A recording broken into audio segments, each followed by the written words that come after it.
Petroleum Regulatory Authority, Ayo Cardoso, confirmed this in an interview with the Punch newspaper on Monday. He reported that on Monday that despite claims by the NNPCL that the logistic issues causing fuel scarcity as many filling stations remain short. And then we can definitely attest to it here in the Federal Capital Territory that, in fact, getting a cab sometimes, better still since the beginning of this week, has been a chore.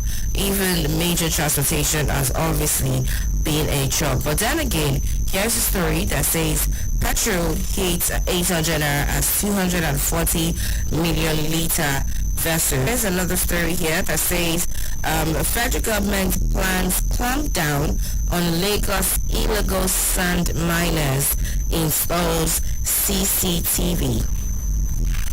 Federal government plans clamp down on from 10,000 hectares. Sacked me from 10,000 hectares Kaduna farm. Ex-Governor Bafarawa says customers panic as CBN bans OPay, PalmPay orders new accounts. Wow. Customers panic as CBN bans PalmPay, OPay orders new accounts. The story fully says that some bank customers have expressed panic as the Central Bank of Nigeria bans mobile money operators, including fintech firms, from onboarding new customers. However, the Bank Customers Association of Nigeria backs the CBN directive. The Kuda Bank and Moneypoint actually requested not on Monday. The CBN's move was linked to an ongoing audit of the Know Your Customer KYC process of the fintechs, which have been financed, and it was guarded that the CBN had summoned some of the heads of fintechs to Abuja to discuss issues around Tinubu will end economic. Vice President Kashim Butters, who had been hindering the pro and government on the 21st replenishment of the International Development Association held in Nairobi, Kenya. The Senior Special Assistant to the Vice President on Media and Communications, Stanley Nkocha, revealed this in a statement he signed on Monday titled, "Our Youth Will Transition Nigeria into Digital Economy Powerhouse, President Tinubu." And while representing Tinubu at the meeting, Shatima said Nigeria's aspirations had transcended merely birthing unicorns to becoming a global hub for outsourcing talent within the digital and creative economy. EFCC probes 1,146 frozen accounts for money laundering. EFCC probes 1,146 frozen accounts for money laundering. 1.4 million UTME candidates scored below 200, says JAM. 1.4 million UTME candidates scored below 200. Federal government begins fresh bid round for oil blocks. And lastly, we see that NERC accuses Lagos Hospital of negligence over wife, son's death. And now we quickly take a look at the Vanguard newspaper with a cover page.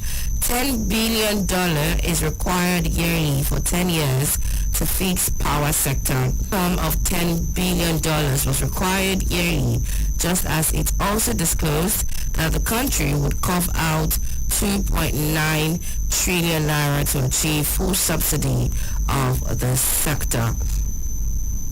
And now we see here as well on the Vanguard newspaper that loses 15-month-old son. Wow. Abduction, DIA peddling lies against me.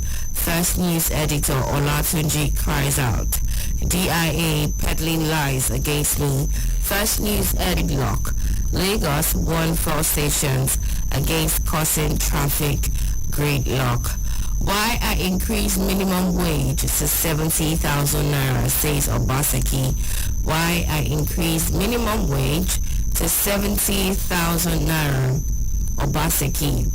Governor Godwin Obaseki has justified why he increased minimum wage from 40,000 naira to 70,000 naira in Edo State. He spoke in an interview on Channels Television's Politics Today on Monday and recalls that prior to the announcement of the 70,000 naira, Obaseki paid for minimum wage for state workers. And he said, and I quote, "Let us understand this new minimum wage calculation. In 2011, when the minimum wage was 18,000 naira, the exchange rate was 160 naira to $1. And so effectively workers in Edo State were taking home about $120 as minimum wage. When we increased the minimum wage to 40,000 naira in 2022, the exchange rate at that time was 450 naira to $1. So effectively, workers were getting about $96. Today, 2024, with the 70,000 naira minimum wage at the current exchange rate of 1,257 naira to $1, what they are taking home. So for us in Edo State, we believe that the issue is about productivity, paying people well so that they can produce more, and not pretending that you're paying them some salary when you know that that salary cannot motivate them to produce the goods and services that you require. A very detailed story, but then there's more to it. So you can get a copy of Vanguard newspaper and get the 70,000 naira Obaseki. And still on Vanguard newspaper, we'll see here that 40 days after embarking on recess, reps set to resume legislative duty. 40 days after embarking on recess, reps set to resume legislative duty. Would also see here that 2027, no vacancy in the Aso Rock Ganduje turns NNPP leaders. No vacancy in Aso Rock Ganduje turns NNPP leaders. Ododo's interference in Yahaya Bello EFCC SAT. Interesting. Federal government to Nigerians accepts tariff hike or face total black entry in the next 3 months if the proposed electricity tariff hike is not implemented. The minister disclosing over the recent electricity tariff hike by the Nigerian Electricity Regulatory Commission, NERC, and it followed the rejection of the new tariff regime by the Senate committee led by Senator Enyinaya Abaribe. Ademola Abu had said that the entire sector will be grounded if we don't increase the tariff. With what we have now in the next 3 months, the entire country will be in darkness if we don't increase tariffs. To get up to speed, you can get a copy of the Daily Trust newspaper and get more insight on that particular story. It's very important. So you can understand what is going on when it comes to electricity. And now, why petrol scarcity persists? Marketers. Why petrol scarcity persists? Marketers. Nigeria Daily. How fuel scarcity threatens normal life in Nigeria. How fuel scarcity threatens normal life in Nigeria. Ganduje probe. Kano Commission to review sales allocation of government property. Kano Commission to review sales allocation of government property. ICPC tracks 219 billion naira poorly executed project in 5 years. ICPC tracks 219 billion naira poorly executed project in 5 years. The federal government moves to tackle malnutrition through data. Federal government moves to tackle malnutrition through data. It says here the federal government on Monday expressed commitment to addressing the challenge with consumption and micronutrient 30th April 2024. African countries agree to mobilize resources for economic transformation. African countries agree to mobilize resources for economic transformation. Lastly, Navy rescued 50 passengers in Rivers Creek. And now on Leadership newspaper, worsens fuel scarcity nationwide. Mamo 6 transfer to Kuje prison, abandons proceedings. JAMB releases 1.8 million UTME candidates results, withholds 64,624. JAMB releases 1.8 million UTME candidates results, withholds 64,624 across the country.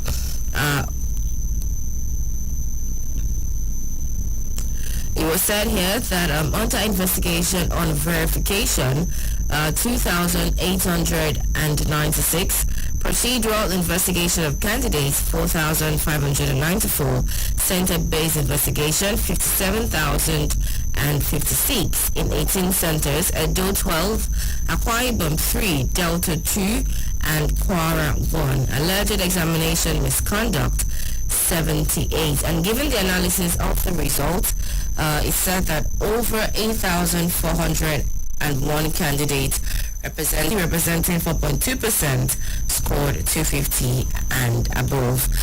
There are more data to this, and there is more stories attached to this, so you'd like to get up to speed with it by getting a copy of Leadership newspaper. To tanker explosions, PDP governors' actions. Why I sponsored rehabilitation integration bill, Senator Umoko.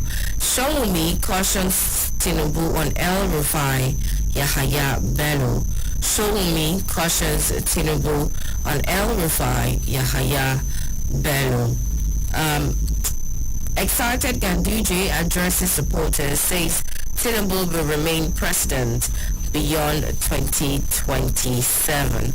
Ondo Guba, Ayedatwa receives APC's certificate. Look at this day with a cover page that reads, NUPRC begins fresh oil fields bid round, offers 17 blocks for sale. President Tinubu, our youth will transform Nigeria into digital economy powerhouse. Our youth will transform Nigeria into digital economic stolen wealth. We'll take a look at another story that says Ribadu, social media is a local global threat, now national security priority. Social media is a local global threat. This day newspaper. Quickly, we'll take a look at The Nation newspaper with the cover page that reads, money laundering, EFCC swoops on 1,146 bank accounts. Nigeria economy has escaped the face of sabotage, says Tinubu. Nigeria economy has escaped the face of sabotage, says Tinubu. Labour to federal government, put workers first. Labour to federal government, put workers first. We'll see here as well on The Nation newspaper that tribunal stops multi-choice from increasing DSTV GoTV subscription rates. Tribunal stops multi-choice from increasing DSTV GoTV subscription rates. APC battle ready for November poll in Ondo, says national chair. APC battle ready for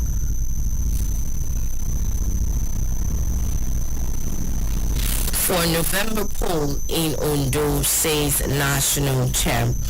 I would also see that NNPP sponsoring Kano APC crisis, says Ganduje. NNPP sponsoring Kano APC crisis, says Ganduje. Labour to federal government, put workers first. and that's where I would have to call it a good stop, where I would take a look at different stories from across different papers this morning, and would have to go on a very short break. When we're back here, would review the stories and also gain insight on the stories with our guest analysts this morning. To join the conversation, you can call in on 0903 2229 797 0903 2229 797 or 0818 2222206 0818 2222206. And I would like to tell you to please stay tuned. We'll be right back here at the half.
Many thanks for staying tuned. Welcome back to the newspaper review right here this morning on Citizen 93 Points. Here is opinions of some of the stories and our own opinion on some of the stories. Welcome, Mr. Abdulwaris Ashalake, once again. Thanks for having me. Okay, the number to call to join the conversation is 0903 222 Call in this morning and let us know your... And now, in lieu of the, Workers' Day coming up tomorrow, 1st of May, 2024, there's a story here on the 1st. Labour to fold policies, office and programs. And then it said the recent policies of the government had plunged Nigerian workers into worse poverty. Mr. Abdulwaris, what do you think about the story?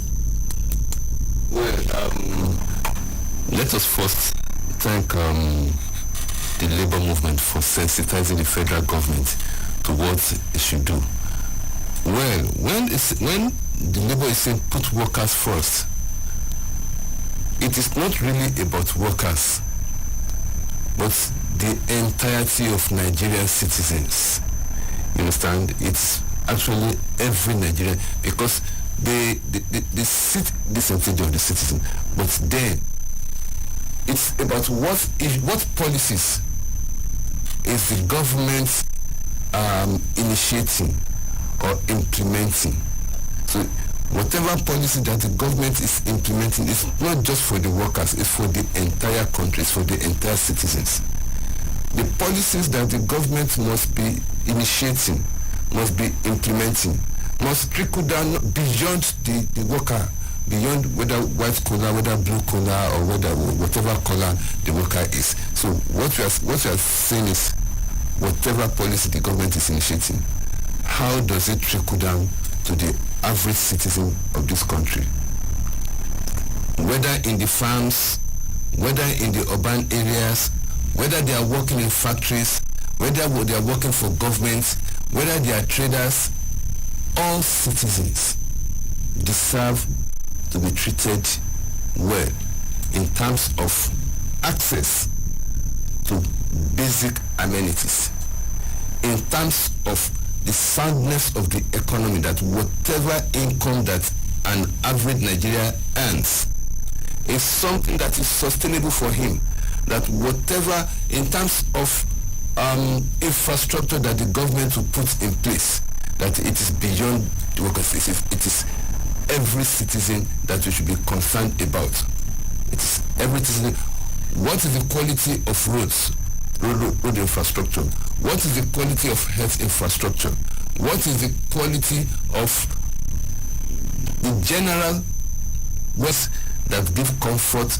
Must be policies that empower the average citizen, must be policy that ensures that its workers, because the government has responsibility to, and that is why one can even praise the government for taking the initiative of this student loan scheme, because at the end of the day, the student loan scheme, those who are going to be benefiting are actually the workers, who many of whom may not be able to afford sufficient fund to send their children to. So we are told whatever policy the government is implementing must be policy that address the basic needs of the common citizen, of the average Nigerian, must be policy that empower, must be policies that make life meaningful to the citizen. So it is not so I'm commending the workers and parts of the Nigerian citizenry. So the government must be sensitive to the need of the every Nigerian that is living in the space called Nigeria. Okay, all right, thank you very much, Mr. Salami. Pardon me, Mr. Abdulwaris, for that. Apparently, it seems like we do really miss Mr. Salami. But then again, to 205-0322, that tomorrow is Labor Day. There's a story did say that Governor Godwin Naira to 70,000. Also, Mr. Abdulwaris, what do you think about this? What is your own opinion? What is... Well, the increments in the minimum wage in Edo State, it's definitely commendable. It's something that other states of the Federation should emulate the Edo State government, the Edo State governor, in increasing the minimum wage, because that has been the clamor of everybody, that there is some increasing the minimum wage of workers. Definitely, increment in minimum wage, does it affect the generality of the citizens? How does it stimulate the economy of Edo State? That is our concern. With the increments in the minimum wage, what is the impact it's going to have on the life of the Edo citizen? That is the question that we should be asking. It is not just about increasing minimum wage, but the wage must not be eroded at any point in time. Because what we usually have is, because, and what is the percentage of workers when you increase the minimum wage of public servants? Does it trickle down to the private sector, who are perhaps the largest employers of labor? Does it trickle down to them? Can those people afford to pay what the government is offering at any point in time? So, it is good that the minimum wage is increased, but then what is the impact of such increase on the economy of a state? How does it stabilize the economy? How does it stimulate the economy? How does it not bring inflation? What kind of control measures that the government will put in place that it is leading to increase a better quality of life, that this wage is not eroded? That is always my concern. But beyond minimum wage, what are those things that the government, any government, whether at the federal, state, or even at the local level, what are the policies that their programs, initiatives, projects that they are initiating, that they are going to spend less on things that is going to be taking away, trimming off the gains of the minimum wage that is increased? What are the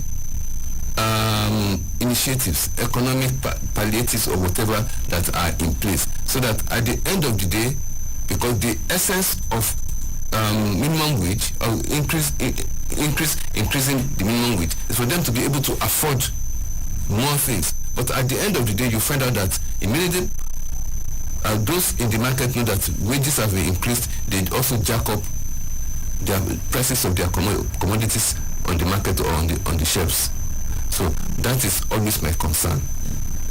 Transporters will say, they have increased something which must take our courts. So what is the number of civil servants or public servants that because they increase their wages, the cost of transportation will just rise astronomically? After all, they have, and the cost of commodities, consumer commodities will also rise. They want to take their own cut of the increased minimum wage. So whatever addition or whatever increment should not be cribbed off from the hands or from the pockets of those who are supposed to be beneficiaries. In any case, every Nigerian is supposed to be beneficiary of a policy on wage, whether in terms of increment or whether in terms of introducing some emoluments. So that is where I stand. It is good that the wages are increased. It is good that the public servants have higher income, but does it trickle down to, can the private sector, can they have the luxury of doing what the government does? What should the government be doing beyond the wages, beyond increasing wages? What are the policy, what are the projects, what are the initiatives that the government should be introducing, so that even no matter what wage is paid to the citizen or to the public workers, life quality is still ensured. The quality of life is not eroded. That has always been my concern. Okay, thank you very much, Mr. Abdulwaris, for that. Like, you just aired your concerns and also told us what it is, that it should definitely not be eroded, because obviously the wage is some. Another story on This Day newspaper. In Ribadu, social media is a local global threat. Now national hints 2006 transfer to Kuje prison. He has said that Nuhu Ribadu, the National Security Advisor, said negative use of the social media constituted both local and global threats, and as such presented an immediate national security priority. If I'm to start with that. It's not actually being a social media guru. It is about information technology. You understand? Let me start with Vanized Iranians was removed from power, while ordinary recordings shared is still rudimentary. 94. It is most of the things that happened were inspired by hate messages that were to unleash terror on the Tutsis and the so-called moderate Hutus. So it is not just social media of this age. It is about the use to which we put information infrastructure.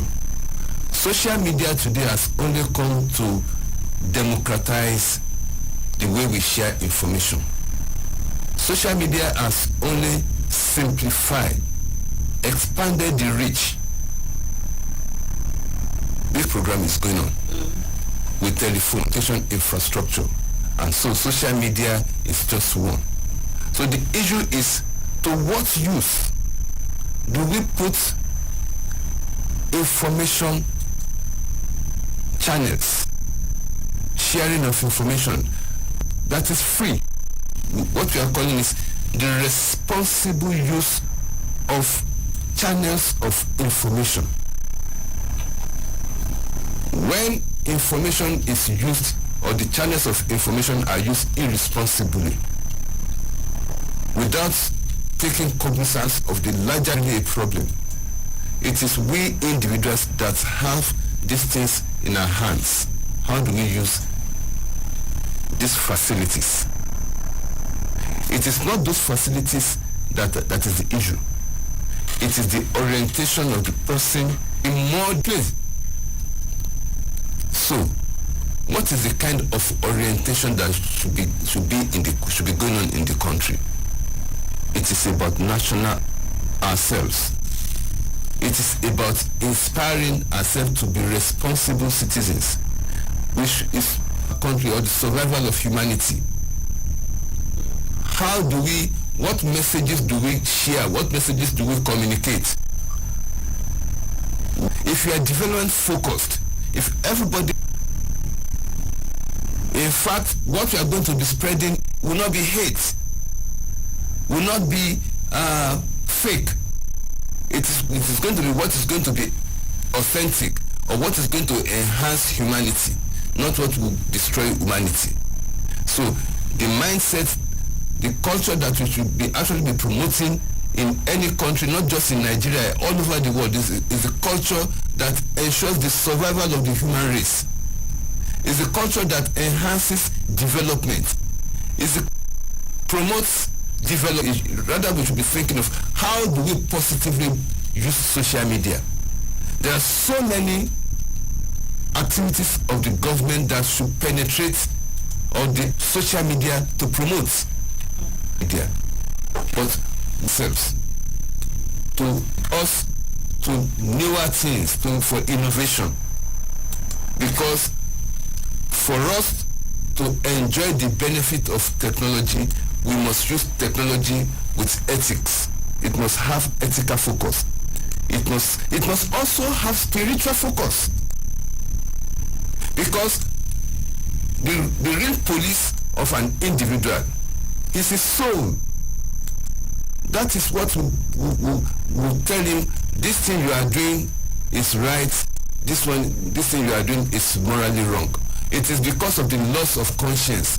It is how do we return our conscience to a conscience that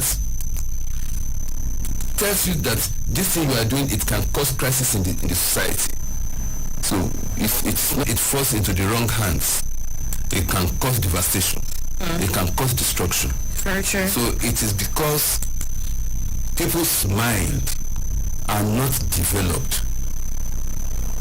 People's mind are not focused on development for promotion of destruction. Husband would like to end this morning's Bill Justice says African nations commit to greater financing, digital access at IDA 21 Summit, and resolve to mobilize domestic resources for continents. This study is actually an extension of information technology.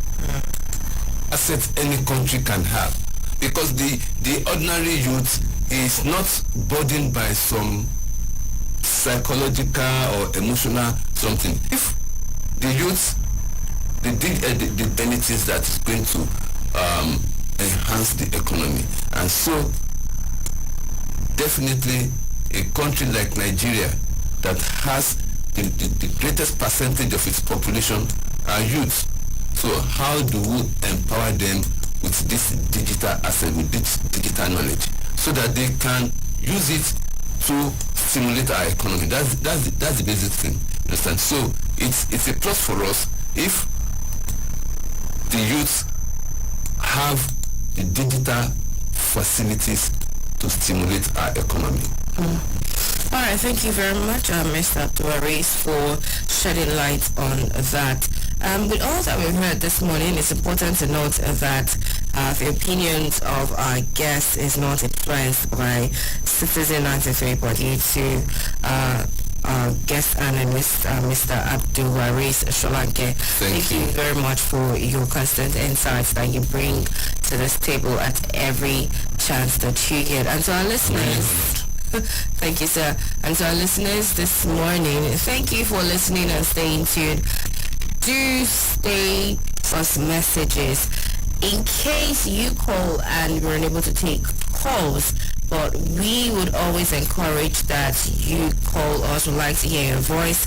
We'd like to hear your opinions. And this is where we'll call it a day.